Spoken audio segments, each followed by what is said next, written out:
ശ്രീ ഷാജി രാഘവൻ, മുഖ്യമന്ത്രി ജനങ്ങളോട് പറയുന്ന കാര്യങ്ങൾ നിശ്ചയിക്കുന്നത് BJP നിർദ്ദേശിച്ച ഏജൻസിയാണ് ആ കാര്യങ്ങൾ പറയിപ്പിക്കുന്നത് എന്നാണ് പറയുന്നത്. BJP നേതൃത്വത്തെ സന്തോഷിപ്പിക്കാനാണ് ഈ ഏജൻസിയെ കാര്യങ്ങൾ ഏൽപ്പിച്ചത് എന്നാണ് ഇന്ന് രമേശ് ചെന്നിത്തല പറഞ്ഞിട്ടുള്ളത്. അദ്ദേഹം പറയുന്ന ഒരു കാര്യം, മഹാരാഷ്ട്രയിൽ BJPയുടെ നാവായി പ്രവർത്തിക്കുന്നത് ഈ ഏജൻസിയാണ് എന്ന് കൂടിയാണ്. മാത്രമല്ല, പ്രധാനപ്പെട്ട BJP നേതാക്കൾക്ക് വേണ്ടി ഈ ഏജൻസി പ്രവർത്തിച്ചതിന്റെ മറ്റു വിവരങ്ങളും പുറത്തു വരുന്നുണ്ടല്ലോ. എന്താണ് ഇക്കാര്യത്തിൽ മറുപടി?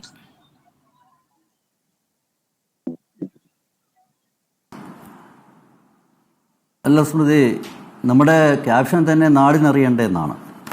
ശരിക്കും ഈ ഒരു PR ഏജൻസി ചുറ്റിപ്പറ്റി മാത്രമുള്ള കാര്യങ്ങളല്ല നാടറിയേണ്ടത്. ഈ PR ഏജൻസിയെ പറ്റിയിട്ട് മാത്രം സംസാരിക്കാനാണെങ്കിൽ താങ്കൾ സൂചിപ്പിച്ച് തുടങ്ങി വെച്ചത് തന്നെ BJP നിർദ്ദേശിച്ച എന്നൊരു വാക്ക് ഞാൻ കേട്ടു. ഈ PR ഏജൻസി എന്ന് പറയുന്നത് അതേതെങ്കിലും ഒരു പ്രത്യേക കോർപ്പറേറ്റ് പാർട്ടിക്കോ കൊടുത്തിട്ടുള്ള അവരൊരു പ്രൊഫഷണലിസം, ശരി അവർ പ്രൊഫഷണൽ ഗ്രൂപ്പുകളാണ്. അവരെ ഇതിപ്പോൾ ഇവിടെ കെയ്സൺ എന്ന കമ്പനിക്ക് BJPയോട് ചേർത്ത് കെട്ടുന്നതിൻ്റെ പിന്നിലൊരു രാഷ്ട്രീയമാണുള്ളത്. അല്ലാതെ കെയ്സൺ കമ്പനിക്ക് ആരുടെ PR വർക്ക് ചെയ്യണം? ഇവിടെ ഇപ്പം CPM-നെ സംബന്ധിച്ചിടത്തോളം, മുഖ്യമന്ത്രിയെ സംബന്ധിച്ചിടത്തോളം അവർ കേരളത്തിനോട് പറയേണ്ട മറുപടി ഈ പറയുന്ന PR ഏജൻസിയെ പറ്റിയിട്ടല്ല, ഈ PR ഏജൻസിക്ക് കൊടുത്ത പണം എവിടെ നിന്നാണെന്നുള്ളതാണ്. ഞാൻ മനസ്സിലാക്കുന്നത് കെയ്സൺ പോലുള്ള വൻകിട അന്താരാഷ്ട്ര തലത്തിലെ വലിയ കോർപ്പറേറ്റുകൾക്ക് വേണ്ടിയിട്ട് പണിയെടുക്കുന്ന ഈ ഒരു PR ഏജൻസിയെ CPM-നോ മുഖ്യമന്ത്രിക്കോ അങ്ങനെ വിലയ്ക്ക് വാങ്ങാൻ പറ്റുന്നതല്ല. അപ്പോൾ ഈ പണം ആരാണ് കൊടുക്കുന്നത്? മുഖ്യമന്ത്രിയുടെ നേരിട്ടുള്ള അദ്ദേഹത്തിൻ്റെ സ്വന്തമായിട്ടാണോ, അതോ പാർട്ടിയാണോ, അതോ ഗവൺമെൻറ് ആണോ? ഗവൺമെൻറ് ആണെങ്കിൽ അവർ ഇത് പരിശോധിക്കപ്പെടേണ്ട ഒരു വിഷയമാണ്. കാരണം സാധാരണക്കാരൻ്റെ ആ പണം എടുത്തിട്ട് ഈ തരത്തിലുള്ള ഒരു വലിയ തോതിൽ PR ഏജൻസിക്ക് ചെലവഴിക്കുന്നു എന്നുള്ളത് വളരെ ഗൗരവതരമായൊരു വിഷയമാണ്. ശരിക്കും ഇന്നിപ്പോൾ സംഭവിച്ചിട്ടുള്ളത് എന്താ സ്മൃതി? ഈ PR ഏജൻസി എന്ന് പറഞ്ഞ് കോൺഗ്രസും ഒക്കെ ഒരു പുകമറ സൃഷ്ടിക്കുമ്പോൾ അവർ മനഃപൂർവ്വം തമസ്കരിക്കുന്നൊരു വിഷയമുണ്ട്.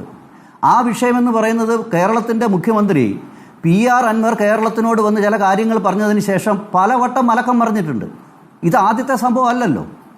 ഇന്നിപ്പോൾ ഈ പറയുന്ന ഹിന്ദു പത്രത്തിൽ വന്ന ഒരു വാർത്ത, അല്ലെങ്കിൽ ഒരു അദ്ദേഹവുമായിട്ട് നടത്തിയ അഭിമുഖത്തിൻ്റെതെന്ന് പറഞ്ഞു വന്ന ഒരു വാർത്ത, അത് ഹിന്ദു പത്രത്തിനെ കൊണ്ട് ക്ഷമ പറയിപ്പിക്കാൻ അവർക്ക് സാധിക്കും, അല്ലെങ്കിൽ തിരുത്തിക്കാൻ സാധിക്കും. പക്ഷേ ഇതേ മുഖ്യമന്ത്രി ഇതിനു മുമ്പ് രണ്ടിടങ്ങളിൽ, തിരുവനന്തപുരത്തും എറണാകുളത്തും ഇതേ കാര്യങ്ങൾ പറഞ്ഞിട്ടുണ്ട്. അത് നിങ്ങളുടെ ചാനൽ ഉൾപ്പെടെയുള്ളവരെ റിപ്പോർട്ട് ചെയ്തിട്ടില്ലേ? അപ്പോൾ അദ്ദേഹം ഇതൊരു മലക്കം മറിച്ചതിനുള്ള കാരണം നമ്മളൊരു കാര്യം മനസ്സിലാക്കണം. ഹിന്ദു പത്രത്തിൽ ഇത് വരുന്നത് 30-ആം തീയതി കാലത്താണ്. ആ 30-ആം തീയതി കഴിഞ്ഞ് ഒരു പകലും രാത്രിയും കഴിഞ്ഞ് 1-ആം തീയതി ഉച്ചയോടുകൂടിയാണ് തിരുത്തൽ വേണം എന്ന് മുഖ്യമന്ത്രിക്കും പാർട്ടിക്കും ഒക്കെ തോന്നുന്നത്. അപ്പോൾ അതിൻ്റെ പിന്നിലൊരു രാഷ്ട്രീയമില്ലേ? അത് ചർച്ച ചെയ്യണ്ടേ? ഇത് കാണിക്കുന്നത് മുഖ്യമന്ത്രിയും പാർട്ടിയും ചെന്ന് ചാടിയിരിക്കുന്ന വലിയ പ്രതിസന്ധിയാണ്, ഊരാക്കുടുക്കാണ്. അതുകൊണ്ടാണ് ഈ തരത്തിലുള്ളൊരു പ്രവർത്തനമായിട്ട്, അല്ലെങ്കിൽ ഒരു തിരുത്തലുമായിട്ട് ഇവർ മുന്നോട്ട് വരുന്നത്. നമ്മളൊന്ന് ആലോചിച്ച് നോക്കൂ. തുടക്കം തൊട്ടും നമ്മളൊന്ന് അതിൻ്റെ നാൾവഴികളിലൊന്ന് പെട്ടെന്ന് ഓടിച്ചു നോക്കൂ. ശ്രീ അൻവർ വലിയ വിവാദം അല്ലെങ്കിൽ വെളിപ്പെടുത്തലുകൾ കേരളത്തിൻ്റെ മുമ്പിൽ വെച്ചതിന് ശേഷം ബഹുമാനപ്പെട്ട മുഖ്യമന്ത്രി ആദ്യം ചെയ്തതെന്താ?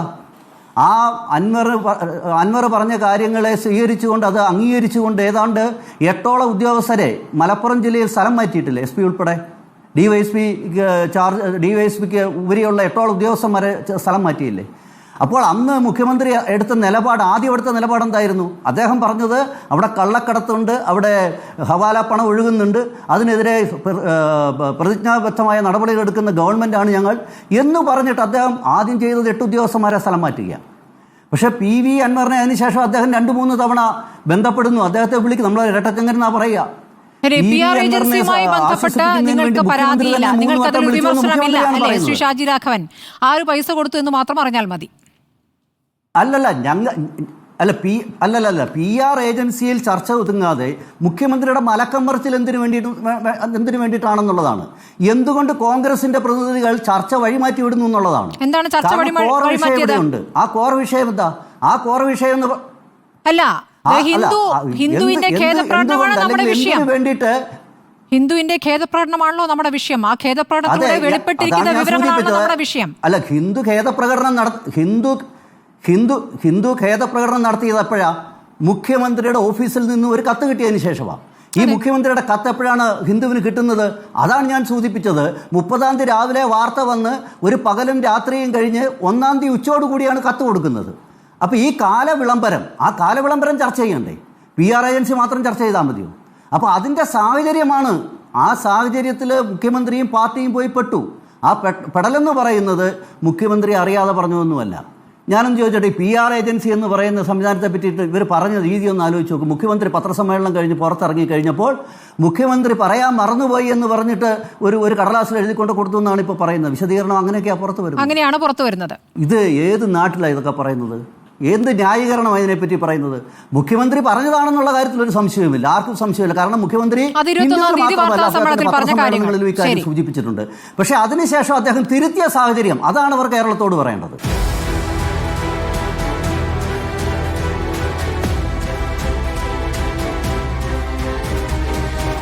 ഡിബേറ്റ് വിത്ത് സ്മൃതി പരുത്തിക്കാട്.